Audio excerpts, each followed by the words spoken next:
ভগবদ্গীতার প্রথম অধ্যায়ের 1 নম্বর শ্লোক। অর্জুন বিষাদ যোগ।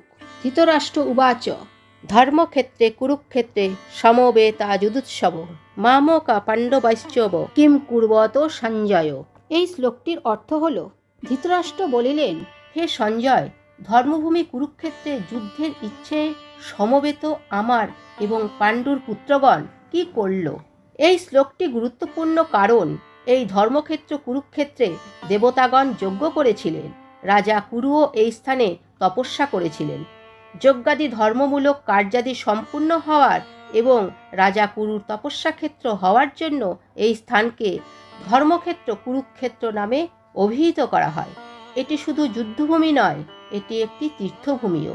এই মহান তীর্থক্ষেত্রে সকলে সমবেত হয়েছে যুদ্ধের জন্য এবং ধর্মের প্রতিষ্ঠার জন্য স্বয়ং ভগবান নিজে উপস্থিত এই যুদ্ধক্ষেত্রে। গীতার আধ্যাত্মিক রূপে আমাদের দেহ হলো কুরুক্ষেত্র, মন হলো ধৃতরাষ্ট্র, বিবেক হলো সঞ্জয়, জীবাত্মা হলো অর্জুন, পরমাত্মা হলো কুটুস্থ চৈতন্য স্বয়ং ভগবান শ্রীকৃষ্ণ এবং সৎ অসৎ প্রবৃত্তি হলো অষ্টাদশ অক্ষহিনী।